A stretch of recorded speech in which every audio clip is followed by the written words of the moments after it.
Assalamualaikum warahmatullahi wabarakatuh. Perkenalkan, nama saya Saifuddin Ali Sabana dari kelas Bapak IP dengan nomor NIM 2341104020087. Di sini saya akan membuat video untuk menyelesaikan ulangan akhir semester mata kuliah Usul Fikih. Terima kasih, silahkan disimak. Pertanyaan yang pertama, usul fikih baik secara bahasa maupun istilah. Secara etimologi, usul fikih terdiri dari dua kata, yaitu usul dan fikih. Usul fikih merupakan dua rangkaian yang berasal dari bahasa Arab. Kata usul adalah bentuk jamak dari kata asal, yang menurut bahasa berarti suatu yang dijadikan dasar. Bagi yang lain atau bermakna fondasi, sedangkan fikih berasal dari kata faqiha yafqahu faqihan, yang artinya mengerti atau faham. Faham yang dimaksud adalah upaya akilah dalam memahami ajaran-ajaran Islam yang bersumber dari Al-Quran dan As-Sunnah atau hadis. Secara terminologi, para ulama mendefinisikan usul fikih dengan beberapa pendapatnya masing-masing. Seperti pendapatnya Muhammad Hudayribeik, yaitu usul fikih adalah ilmu tentang kaidah atau aturan-aturan, di mana dengan kaidah tersebut seorang mujtahid sampai menemukan hukum syar'i yang diambil dari dalilnya. Yang kedua, menurut Abdul Wahab Khalaf, yang mendefinisikan usul fikih adalah ilmu tentang kaidah-kaidah atau ketentuan-ketentuan dan pembahasan yang dijadikan sebagai sarana untuk memperoleh hukum-hukum syar'i yang berkaitan dengan amaliyah dari dalil-dalilnya yang terperinci. Pendapat lainnya dari Abu Zahrah yang mengungkapkan usul fikih adalah ilmu tentang kaidah-kaidah yang menggariskan jalan untuk memperoleh hukum syara yang bersifat amaliyah dan dalil-dalilnya yang terperinci. Maka dia adalah kaidah yang menjelaskan metode thoriqah, mengeluarkan hukum dari dalilnya. Yang nomor 2, sejarah perkembangan usul fikih. Sejarah perkembangan usul fikih yang pertama pada masa Rasulullah SAW sebelum dibukukan. Usul fikih baru lahir pada abad kedua Hijriah. Pada abad ini, daerah kekuasaan umat Islam semakin luas dan banyak orang-orang yang bukan Arab memeluk. Karena itu, banyak menimbulkan kesan dalam memahami nas, sehingga dirasa perlu menetapkan kaidah-kaidah bahasa yang dipergunakan dalam membahas nas. Maka lahirnya ilmu usul fikih yang menjadi penuntun dalam memahami nas.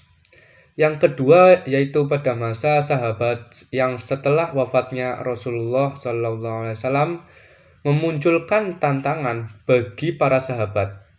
Munculnya kasus-kasus baru menuntut sahabat untuk memecahkan hukum dengan kemampuan mereka atau dengan fasilitas khalifah.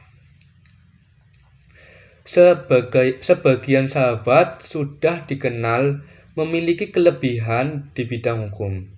Di antaranya Ali bin Abi Thalib, Umar bin Khattab, Abdullah ibnu Mas'ud, Abdullah ibnu Abbas, dan Abdullah ibnu Umar. Karir mereka yang berfatwa sebagian telah dimulai pada masa Rasulullah SAW sendiri. Pada masa ini, para sahabat mempraktikkan ijma, qiyas, dan istislah.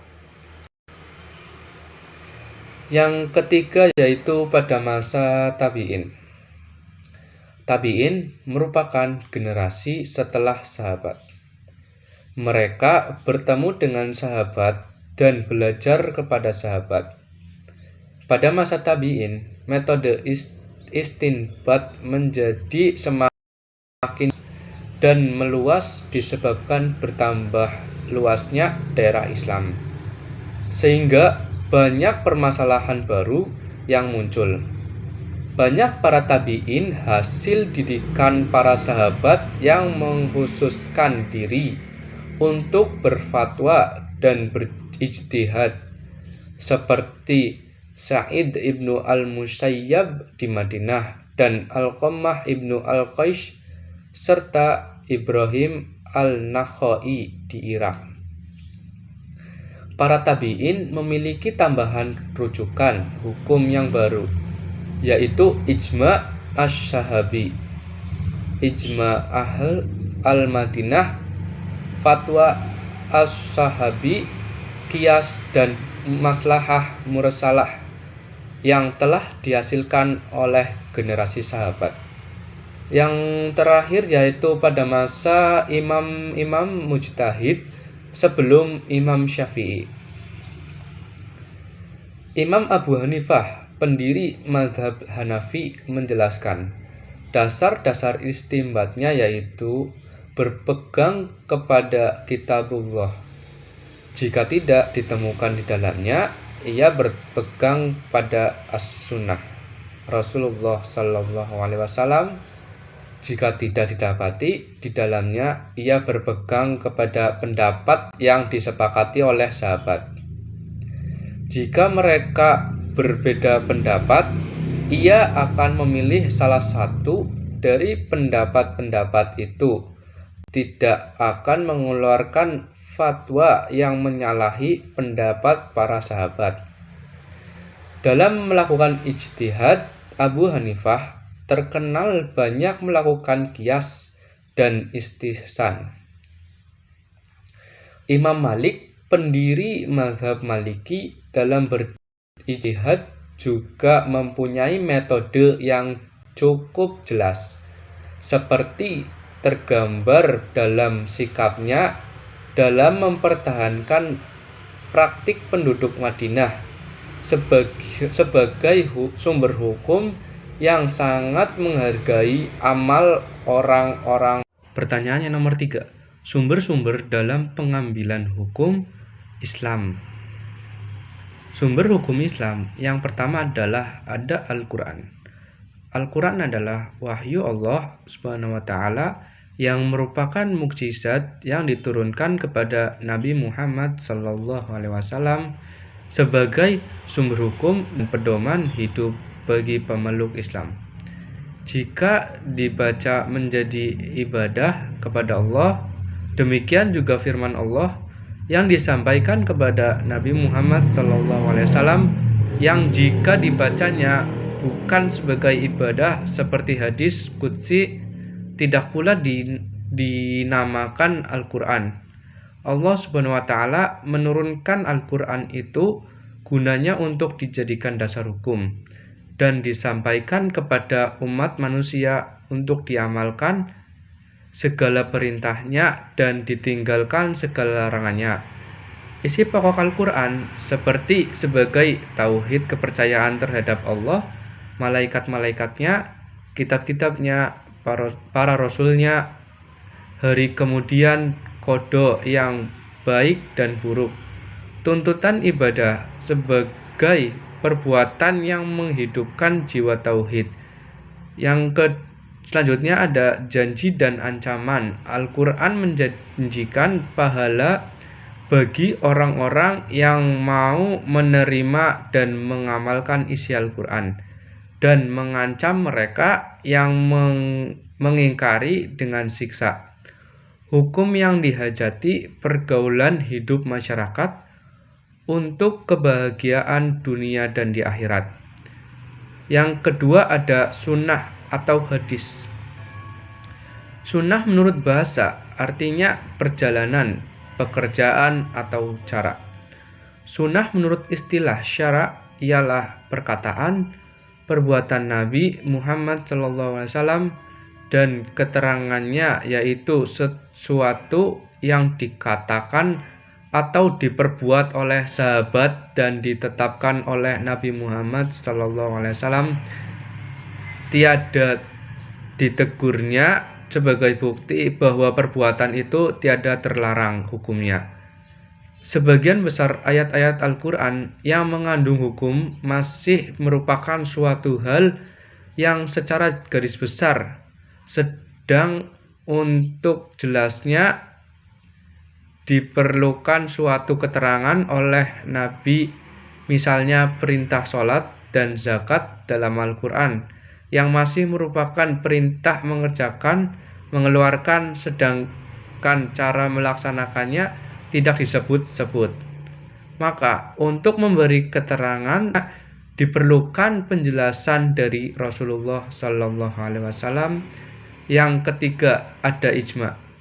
Ijma itu menjadi hujjah atau pegangan dengan sendirinya di tempat yang tidak didapati dalil atau nas, yakni Al-Quran dan hadis, dan tidak menjadi ijma kecuali telah disepakati oleh segala ulama Islam, dan selama tidak menyalahi nas yang qat'i, kitabullah dan hadis mutawatir.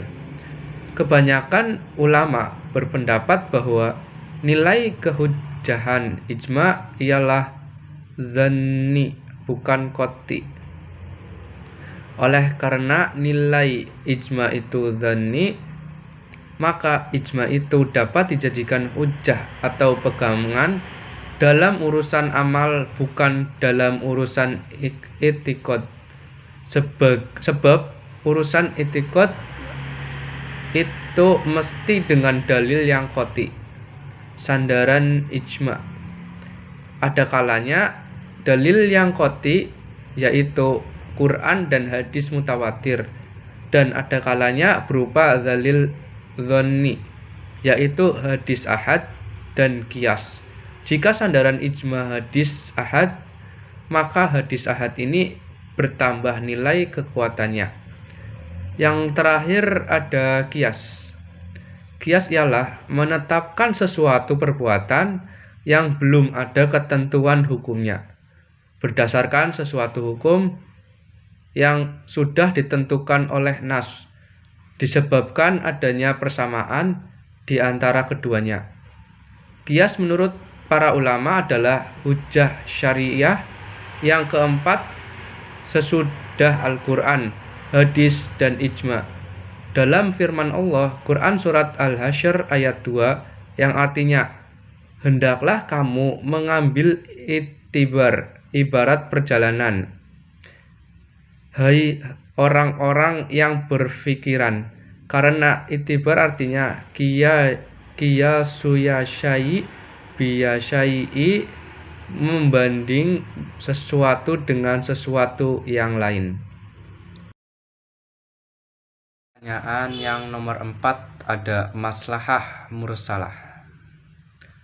Maslahah mursalah atau maslahat mutlaqah menurut pengertian usul fikih merupakan kemaslahatan yang searah dengan tujuan syari al-islami Allah Subhanahu wa taala, namun tidak petunjuk khusus yang mengakuinya atau menolaknya. Bentuk kemaslahatan terbagi menjadi dua. Yang pertama, maslahah ghaibah.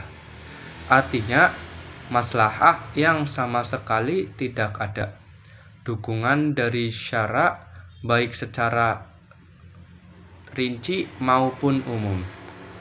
Para ahli usul fikih sendiri tidak mengungkapkan contoh. Bahkan Imam Asy-Syatibi mengatakan bahwa bentuk maslahah ini tidak ditemukan dalam kehidupan real, sekalipun ada dalam teori. Yang kedua ada maslahah al-mursalah, yaitu kemaslahatan yang tidak didukung dalil syara atau nas yang rinci, tetapi didukung oleh sekumpulan makna nas, syarat-syarat penggunaan maslahah mursalah seperti maslahah mursalah harus maslahah yang hakiki dan bersifat umum.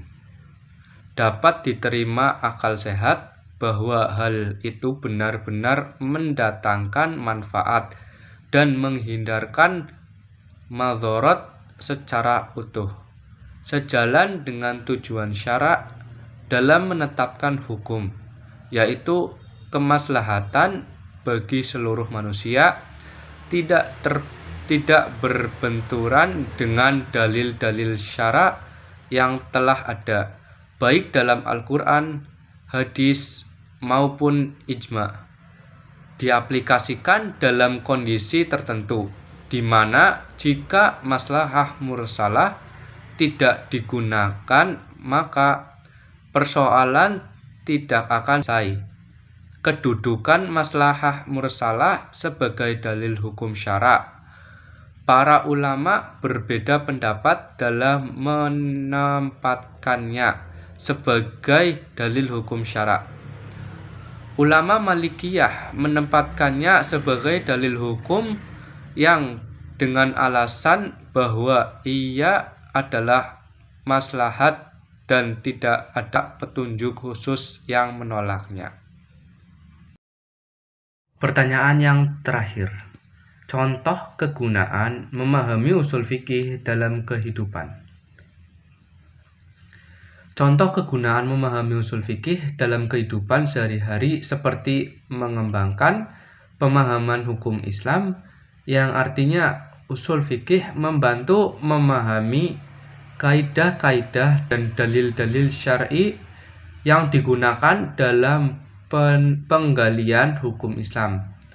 Dengan memahami usul fikih, seseorang dapat lebih mudah memahami hukum Islam dan mengaplikasikannya dengan kehidupan sehari-hari. Mengembangkan keterampilan ijtihad, yang mana usul fikih membantu memahami metode penetapan hukum fikih yang digunakan oleh para mujtahid.